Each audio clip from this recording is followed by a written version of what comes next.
Hi everyone, welcome to my channel stay healthy with Rashmi. Friends, आज की video most requested video है। अभी हाल ही में आया था रिक्वेस्ट हिमांशु कुमार का कि एएस पे कैसे मैंने अपना मैनेज किया और कैसे क्योर किया, इस पे मैं वीडियो बनाऊं। काफ़ी लोगों के इस पे कमेंट बहुत दिन से आ रहे थे कि मैं इस पे वीडियो ले आऊं, तो मैंने सोचा कि क्यों ना आज वीडियो ले ही आऊं।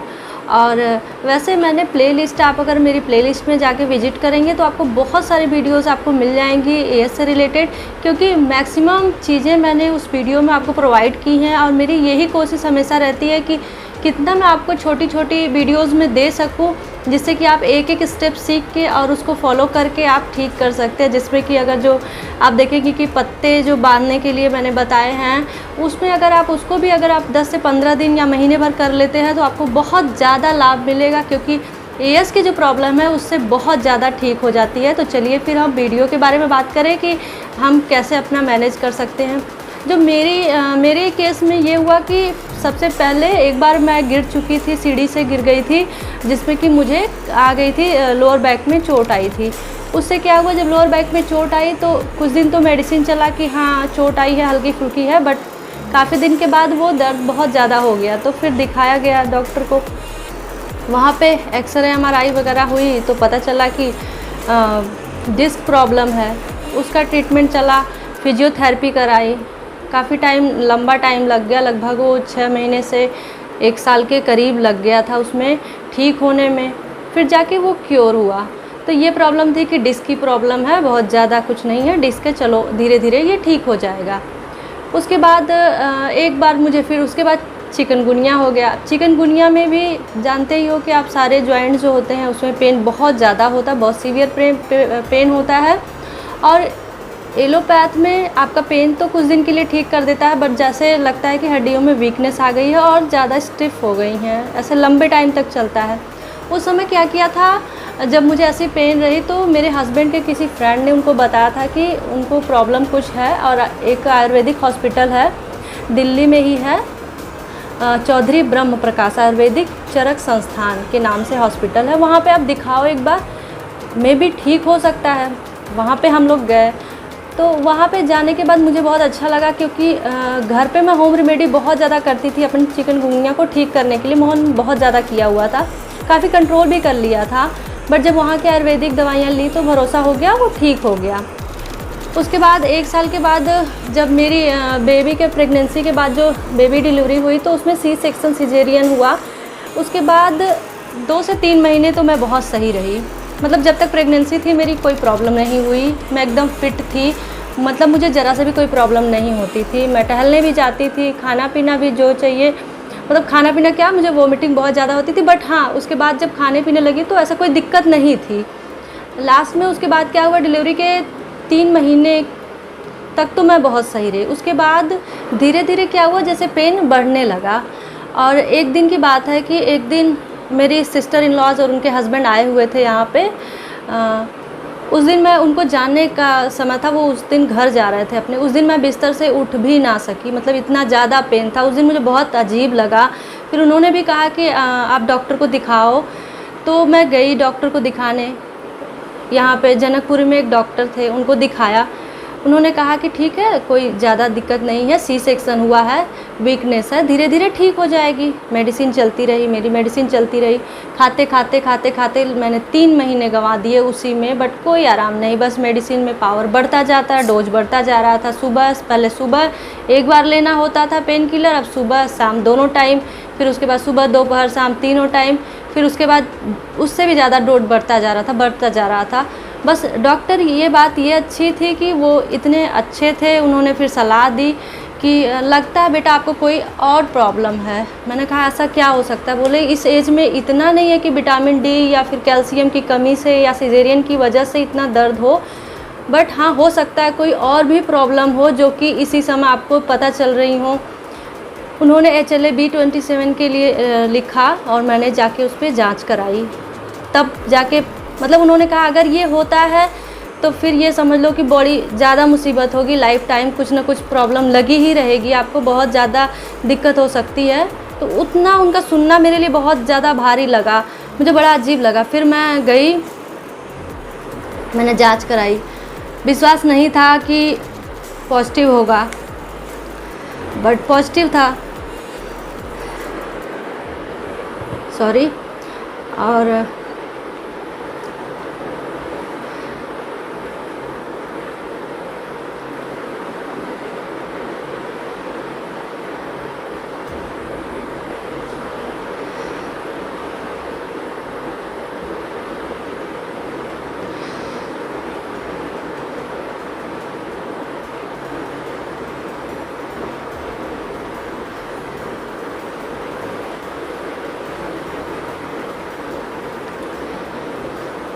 तो डॉक्टर ने कहा कि अगर पॉजिटिव है तो आप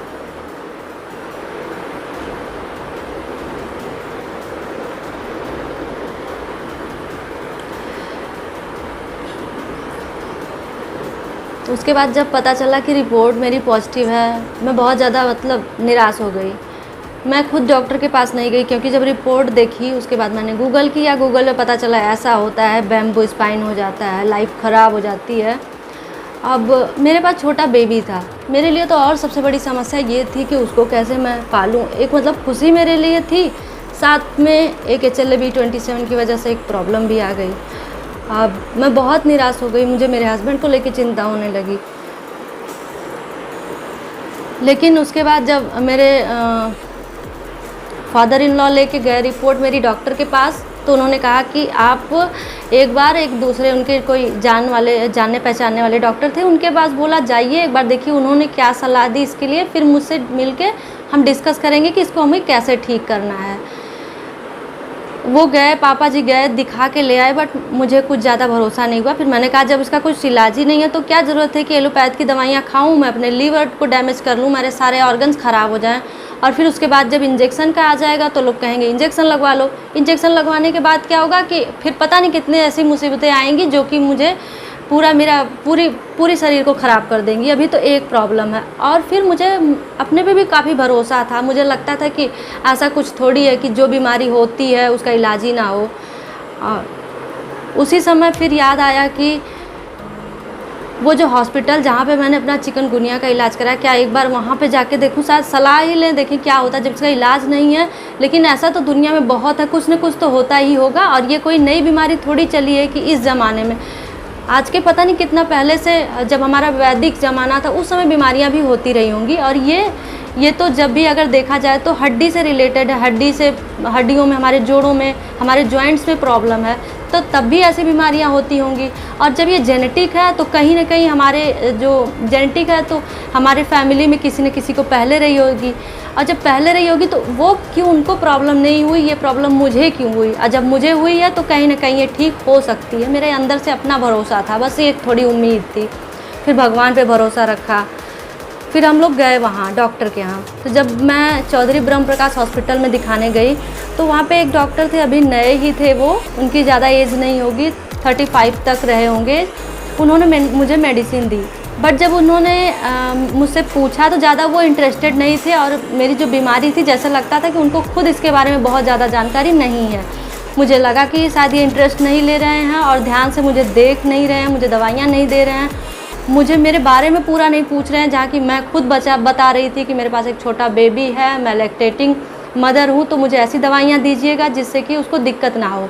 जब मैंने ऐसा बोला तो उन्होंने कहा अच्छा, तब आपस में बात की, चलो अच्छा ये बंद कर देते हैं। मुझे लगा कि जब इनको खुद नहीं पता है, उनसे पूछ रहे हैं, इसका मतलब इनको कॉन्फिडेंस नहीं है। जब कॉन्फिडेंस इनको नहीं है तो क्या मेरे ऊपर ऐसे थोड़ी है कि ट्रायल है, अभी चला लिया, कल को बंद कर दिया, कुछ दिक्कत हुई तो मेरा एक छोटा बेबी है, उसको भी साइड इफ़ेक्ट होगा। तो इसलिए मैंने वो दवाइयाँ तो मैं ले आई, बट मुझे भरोसा नहीं हुआ, मैंने उसको खाई ही नहीं। फिर ऐसा चलता रहा। फिर एलोपैथिक दवाइयाँ, थोड़ा मालिश वगैरह, घर पे जो मालिश सिकाई, यही सब करके मैं अपना देख रही थी। पेन किलर वगैरह खा ले रही थी। कैसे कैसे बीत रहा था वो दिन, बहुत कठिन थे, बहुत कठिन थे। मैं बता भी नहीं पाऊँगी आपको कि कैसे थे। मतलब इतना था कि एक गिलास पानी लेके अपने से नहीं पी सकती थी, खांसी आती थी तो दर्द बढ़ जाता था, चलना फिरना मुश्किल हो गया था। उसी बीच मेरी बड़ी अम्मा जो थी उनकी डेथ हो गई, बस मैं नहीं जा पाई, इसी कारण कि मैं उठ ही नहीं पा रही थी उस दिन बिस्तर से, मैं उनसे मिल भी नहीं पाई। अंतिम यात्रा में भी बहुत ख़राब समय था।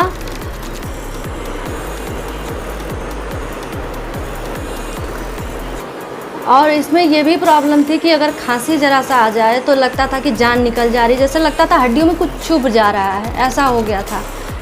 फिर ऐसे करके मतलब पेन होते होते जब रिपोर्ट आई तो उसके 2 से 3 महीने फिर मैं वैसे ही घर पे रही। वो दवाइयाँ मैंने खाई नहीं जो आयुर्वेदिक ले आई थी। फिर मेरे हस्बैंड ने कहा चलो फिर एक बार चलते हैं, एक बार देखते हैं, क्या पता कुछ तो होगा इसमें। उसी बीच एक बार सोचा होम्योपैथी लूँ, लेकिन होम्योपैथी में भी क्या था कि उसका भी ट्राई किया मैंने, कोई फ़र्क नहीं हुआ मुझे। ट्राई करके उसको भी छोड़ दिया। मतलब इतना ज़्यादा, इतना सीवियर पेन था कि वो कुछ पता ही नहीं चल रहा था कि कैसे ये ठीक हो गया, कैसे कैसे मेडिसिन वगैरह खा के फिर मैं दोबारा गई डॉक्टर के पास, वहीं हॉस्पिटल। लकीली उस बार मेरा सौभाग्य था कि उस बार जो डॉक्टर मिले वो बहुत ही अच्छे थे। उन्होंने मतलब उतने बड़े हॉस्पिटल में इतने ज़्यादा पेशेंट होते हैं, फिर भी मुझे इतना टाइम उन्होंने दिया कि मतलब मुझे आधा घंटा से ज़्यादा, पौना घंटा तक उन्होंने मुझे पूछा। लेकिन पहली बार मैं जाते ही मैंने उनको यही बोला कि सर मेरा चले B27 है, मेरे बड़े बड़े सपने थे लेकिन सब ख़राब हो गए। लेकिन बस मुझे ये एक चीज़ है कि अगर आप इतना उम्मीद जगा दें मुझे कि मैं ठीक हो जाऊँगी तो शायद मैं ठीक हो जाऊँगी, क्योंकि मेरा मनोबल एकदम डाउन हो चुका है, मुझे भरोसा नहीं रह गया अपने पे। तो अगर कोई और कहता है तो ज़्यादा भरोसा होता है। डॉक्टर ने बताया, समझाया, उन्होंने बोला नहीं ठीक हो जाएगा, ऐसा कुछ नहीं है। मैंने कहा सर आपने ऐसी केस देखी है इसके पहले, कितने लोग ठीक हुए और कौन कौन ठीक हुआ, एक बार मुझे उनसे मिला सकते हैं क्या? मैं उनसे बात करना चाहती हूँ। अगर वो लोग ठीक हो गए होंगे तो मैं भी ठीक हो जाऊँगी, ये मेरे लिए बड़ी खुशी की बात होगी। उन्होंने कहा ठीक है, कभी ना कभी अगर मिलेगा चांस तो मैं आपको बताऊँगा, अभी आप मेडिसिन लो और ऐसे ऐसे खाओ। मैंने पूरी डाइट उनसे पूछी, एक्सरसाइज पूछी, सब जितना वो बताते थे उससे ज़्यादा मैं उनसे पूछती थी, क्योंकि मेरी जो स्टडी जो हुई है वो उसी पे हुई, डाइट कैसे होनी चाहिए। और मेरा थेरापेटिक न्यूट्रिशन भी था, मेरा सब्जेक्ट ही था, तो इसलिए मुझे पता है कि कौन से प्रॉब्लम में कैसी डाइट लेते हैं। मैंने उसी तरह उनसे भी, वहाँ के जो डाइटिशियन थे मैंने उनसे सलाह ली, जो वहाँ के एक्सरसाइज योगा के थे टीचर उनसे भी पूछा।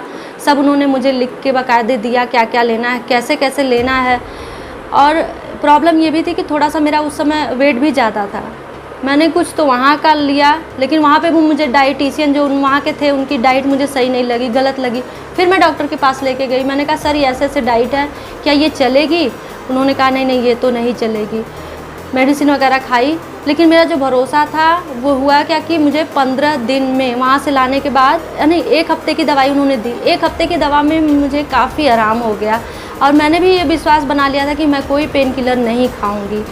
और जब मुझे थोड़ा आराम हुआ तो मेरा भरोसा भी हुआ, फिर मैंने वो दवाइयाँ लेनी शुरू कर दी। अपनी जो प्लानिंग थी कि कैसे खाना है, क्या करना है, उठना सोना बैठना, पूरा टाइम कर दिया। मैंने लगभग 1 साल तक मैंने जो ऑयल होता है उसका 1 बूंद नहीं खाया था। लेकिन हाँ, आपके लिए मैं बता दूं कि एकदम से ऑयल भी बंद करना सही नहीं होता है। जैसे अगर मैंने ऑयल बंद किया था तो साथ में मैं ऐसी ऐसी चीज़ें ले रही थी कि जिसमें कि ऑयल की कमी ना हो बॉडी में, क्योंकि मॉइस्चर के लिए, नहीं तो बॉडी क्या होती है खुश्क हो जाती है, उसमें भी इस तरह की जो बीमारियां होती हैं वो बढ़ जाती हैं। तो कई ऐसी डाइट मैंने ऐसी चीज़ें शामिल की थी, जैसे फ्लैक्स सीड्स हैं, ये सब शामिल किया था। तो इसमें क्या है कि इसमें आपको जो है ओमेगा 3 फैटी एसिड वगैरह होता है बहुत ज़्यादा, तो ये आपका वहाँ से सप्लीमेंट आपको पूरा हो जाता है, तो कमी नहीं होती है। बट अगर आप बंद करते हैं तो उस पर ध्यान दीजिए, मैं उस पर वीडियो ले आऊँगी। बट अभी मैं बता रही हूँ कि आपको कैसे मैंने उसके बाद अपना मैनेज किया। एक्सरसाइज वगैरह होती रही, मेडिसिन खाते खाते खाते खाते काफ़ी कंट्रोल हो गया। फिर डॉक्टर ने मुझे पंचकर्मा के लिए बोला, फिर पंचकर्मा कराया। पंचकर्मा से काफ़ी, शुरुआत में तो क्या होता है पंचकर्मा में पेन बढ़ जाता है, किसी किसी का घट जाता है। मेरा पेन बढ़ गया था काफ़ी, लेकिन उसके बाद धीरे धीरे सही हुआ। अब पंचकर्मा में भी एक छोटा सा बेबी था, 6 मंथ का बेबी, वहाँ अलाउड भी नहीं होता है हॉस्पिटल में, बट डॉक्टर ने अलाउड किया। मैं बेबी को लेके वहाँ पे एडमिट हुई थी, साथ में मेरी फैमिली से मेरी मदर इन लॉ भी थी। कैसे करके वहाँ पे मैंने 15 डेज़ का था वो मैंने कोर्स पूरा किया।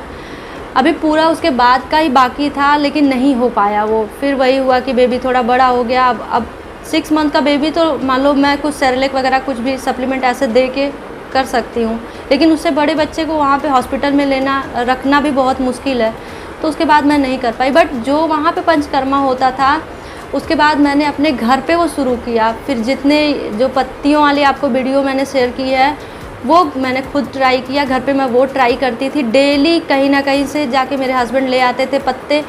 लोगों को ये लगता था कि आखिर ये करते क्या है इसका, बट मैंने किया। और एक चीज़ और बहुत फ़ायदा करती है, वो है ड्रम स्टिक जो है आपका, उसके जो लीव्स होते हैं वो तो फ़ायदा करता ही है। उस पर एक वीडियो भी है उसके, जो आप टी बना के कैसे ले सकते हैं। और दूसरा, मैंने ड्रम स्टिक का सूप पिया, काफ़ी साल भर करीब पिया। तो यहाँ पे हमारे पेड़ था तो हम वहाँ से तोड़ लेते थे, नहीं तो मार्केट में कहीं ना कहीं से उसका मतलब डेली एक बार शाम को मैं सूप लेती थी। काढ़े, मेडिसिन्स और कई चीज़ें होती हैं। मिल्क के लिए डॉक्टर ने, जैसे डाइट में कुछ डाइटिशियन तो एकदम मिल्क बंद कर देते हैं, बट मैंने मेरा पूरा नहीं बंद किया था। डॉक्टर ने बोला था आप डबल टोन मिल्क ले सकते हो, तो मैं वो लेती रही, मैंने बंद नहीं किया। कॉफ़ी टी एकदम बंद हो जाती है, लेकिन मेरी आदत थी कि मुझे एक बार चाहिए, तो मैं हल्का फुल्का चाय भी ले लेती थी, कॉफ़ी भी ले लेती थी, बट बाकी चीज़ों के लिए एकदम बंद कर दिया था। ऐसे करते करते मैंने अपने पे कंट्रोल किया। फिर मैंने जो ख़ास चीज़ें की, साथ के साथ मैंने एक्यूप्रेशर थेरेपी, इस पे पूरा काम किया। एक्यूप्रेशर जो पॉइंट्स होते हैं उनको प्रेस करना, एक्यूप्रेशर मैट ले आई मैं, उस पर भी वीडियो आपको मिल जाएगी। एक्यूप्रेशर मैट का बहुत ज़्यादा फ़ायदा होता है इसमें। दूसरा होता है ट्विस्ट करना, उसमें भी क्या होता है कि जो आपके जो पॉइंट्स होते हैं वो बहुत असर करते हैं। एक पॉइंट मैं आपको अभी बताना चाहूँगी, पहली वीडियो मेरी शायद उसी पे है। तब मैंने ये नहीं बताया था कि मैंने अपने पे ट्राई किया, ऐसे बस मैंने ये वीडियो शेयर कर दी थी कि लोगों को शायद फ़ायदा मिले, क्योंकि जब मैं बहुत तकलीफ़ में थी तभी मैंने अपना चैनल भी उसी को सोच के शुरू किया कि लोगों को बहुत प्रॉब्लम है। उस समय जब मुझे प्रॉब्लम थी, मैंने बहुत सारे चैनल पे मैं लिखती थी जा के कि प्लीज़ ऐसे ऐसे प्रॉब्लम है, कुछ हो। तब इस पे वीडियोज़ भी नहीं थी। जो वीडियो मैं कुछ भी ढूंढूं तो एएस से रिलेटेड कुछ वीडियो ही नहीं मिलती थी, कि मतलब एंकाइलोजिंग स्पॉन्डिलाइटिस के बारे में कोई जानता हो, कुछ भी नहीं था। कहीं पे ढूंढो कुछ नहीं, कुछ अगर किसी ने अपनी केस हिस्ट्री बताई भी थी, शायद एक वीडियो थी उसमें एक लड़के ने अपनी केस बताई थी कि उसने अपना ओवरकम कैसे किया। उसने सिर्फ यही बताया कि उसके फ्रेंड ने कुछ मेडिसिन उसको भेजे और उसने उस मेडिसिन को खाई और ठीक हो गया। ये तो बताओ भाई कौन सी मेडिसिन खाए, अगर वो बता देते तो शायद किसी को कुछ फ़ायदा तो हो जाता, लेकिन कुछ नहीं, क्या करना है कुछ पता ही नहीं। आज पतंजलि के स्वामी रामदेव बहुत सारी मेडिसिन ले आते हैं, बट उस समय उनकी कोई वीडियो नहीं थी कि हाँ इसमें ये आप खाइए। मैंने खुद, जो डॉक्टर मेरे सलाह देते थे वो, बाकी मैंने खुद स्टडी कर करके कि अगर इस तरह से है तो अपने डॉक्टर से फिर सलाह लेती थी, सर क्या ये इसमें चलेगा। और वैसे ही ट्राई करते मैंने 1-2 थेरेपी नहीं, बहुत सारी थेरेपी, उसमें कपिंग थेरेपी थी, मैंने कपिंग थेरेपी भी कराई थी। कपिंग थेरेपी का भी बहुत ज़्यादा लाभ होता है। जब ये प्रॉब्लम बढ़ती है तो लोअर बैक से जब ये अपर बैक में जाती है, जैसे चेस्ट हुआ, पीछे का ये हिस्सा, तो उसमें वो जो हमारे मसल्स होते हैं उसमें बहुत ज़्यादा स्टिफनेस आ जाती है, जैसे हमारे बोन्स में आती है, तो उसमें भी बहुत ज़्यादा खिंचाव होता है। उसमें कपिंग थेरेपी बहुत नंबर 1 काम करती। मतलब अगर कपिंग थेरेपी आप 3 से 4 बार करा लेते हैं तो मतलब 4 बार करा लेते हैं, उसमें ही आपको बहुत ज़्यादा फ़ायदा मिलेगा। मैंने 1 से 2 बार अगर कराया था तभी मेरा जो काफ़ी पेन कम हो गया था। तो वो अगर आपको ऐसी दिक्कत है तो आप ज़रूर से कपिंग थेरेपी ले सकते हैं, उससे बहुत ज़्यादा फ़ायदा करता है। दूसरा है आप एक्यूप्रेशर मैट रखिए घर पे, एक्यूप्रेशर मैट आप यूज करते रहेंगे डेली, उससे भी फ़ायदा होगा। तीसरा है आपको अगर ये लोअर बैक या कूल्हे का जो एरिया है वहाँ पे आपको दर्द होता है तो उसका ये पॉइंट 2 है। ये पॉइंट आपको सिंपल सा ऐसे करना है। अगर आप ऐसे ही ट्विस्ट करते हैं उसमें ही आपको फ़ायदा हो जाएगा। एक और पॉइंट है, उसके लिए मुझे आपको कैसे मैं बताऊं, मैं वीडियो डाल दूंगी। उसमें आपके जो ये पैर है उसका वो हिस्सा दबाना होता है, घुटने से ऊपर का थोड़ा सा हिस्सा, मैं वीडियो में डाल के आपको दिखा दूंगी।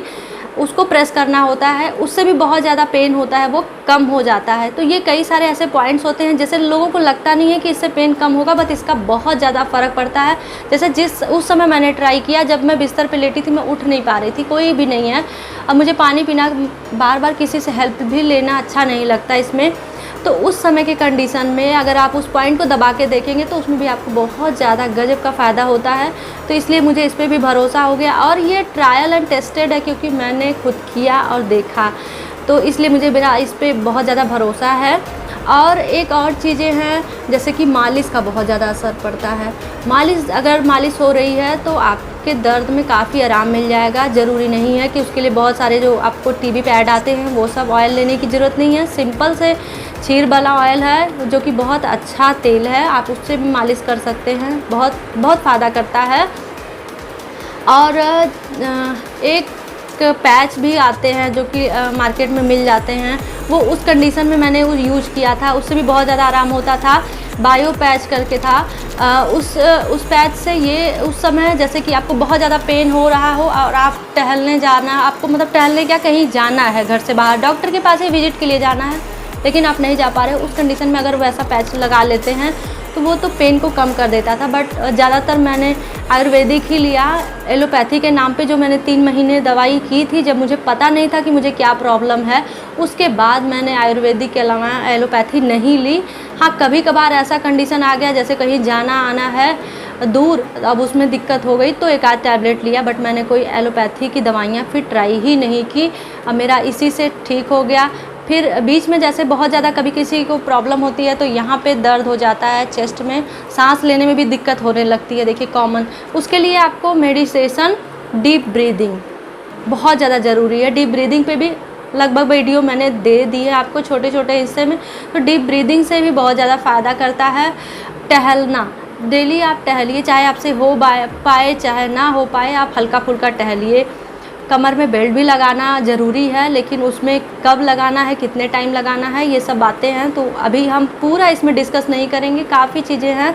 इसी तरह मैंने आज मुझे ठीक हो मतलब 3 साल हो गए हैं, और आपका जो कंडीशन है अब ये है कि वैसे सही रहता है। अगर मैं कह दूं कि अभी आपसे कह दूं अभी कि मैं ठीक हूं, तो फिर मुझे हल्की सी दिक्कत हो जाएगी, और नहीं तो मुझे पता नहीं चलता कि मुझे प्रॉब्लम है, और अगर बता देती हूँ तो दिक्कत हो जाती है, तो पता नहीं क्या है बट ऐसा हो जाता है।